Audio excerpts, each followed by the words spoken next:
আওয়ামী লীগ সরকারের আমলে চাকরিচ্যুত প্রায় ৪ শতাধিক সশস্ত্র বাহিনীর সদস্য চাকরি ফিরে পাওয়ার দাবি জানিয়েছেন। এক সংবাদ সম্মেলনে চাকরি হারানো কর্মকর্তারা জানান, ন্যায়ের পক্ষে থাকায় হাসিনা সরকারের রোষানলের শিকার হন তারা। এ সময় স্বাধীন গণতদন্ত কমিশন গঠন ও সশস্ত্র বাহিনীতে ব্রিটিশ আইন সংশোধনের দাবি জানান তারা। শাহিদুজ্জামান সাকিবের রিপোর্ট।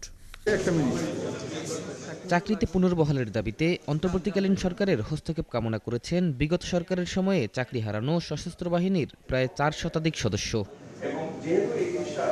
মঙ্গলবার বিকেলে ঢাকা রিপোর্টার্স ইউনিটিতে এক সংবাদ সম্মেলনে ভুক্তভোগীরা জানান, হাসিনা সরকারের অবৈধ মিশনে অংশ না নেওয়ায় চাকরি হারাতে হয় তাদের। এই ধরনের কার্যকলাপের একটা মূল টার্গেট গ্রুপ ছিল দেশপ্রেমিক, যোগ্যদের চাকরি থেকে অপসারণ এবং তাদের হাত দিয়েই শত শত অফিসার ও অন্যান্য পদবীর সদস্যদের জীবনের স্বপ্নকে ধূলিসাৎ করা হয়েছে এবং তাদের পারিবারিক জীবনকেও বিপর্যস্ত করা হয়েছে। চাকরিতে ফেরানোর দাবি তোলায় সশস্ত্র বাহিনীর সদস্যদের আটক ও গুমের চেষ্টা করা হয় জানিয়ে অভিযুক্ত কর্মকর্তাদের শাস্তির আওতায় আনার দাবি জানান তারা।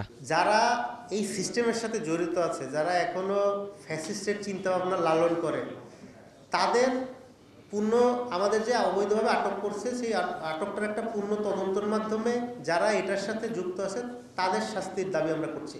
স্বাধীন গণতদন্ত কমিশন গঠনের মাধ্যমে সশস্ত্র বাহিনীতে ব্রিটিশ আইন সংশোধনের দাবি সহ ৫ দফা দাবি তোলেন বক্তারা। স্বাধীন গণতদন্ত কমিশন গঠনের রূপরেখা, বৈষম্যমূলক ব্রিটিশ সামরিক আইন এবং সেনা নৌ বিমান বাহিনীর অ্যাক্ট সংস্কার করতে হবে। প্রত্যেকটি স্বতন্ত্র ঘটনার সুষ্ঠু তদন্তের লক্ষ্যে ভুক্তভোগী সদস্য যাতে করে তার নিজ পক্ষে বক্তব্য উপস্থাপন করতে পারে সেই সুব্যবস্থা করতে হবে। গণতদন্ত কমিশন গঠনের মাধ্যমে সুষ্ঠু বিচার প্রক্রিয়ায় আমাদের দাবিসমূহ মেনে নেওয়া হোক। পতিত শেখ হাসিনার দোসররা বিভিন্ন বাহিনীর মধ্যে বিভাজন তৈরি করার চেষ্টা করছে বলে অভিযোগ করেন তারা।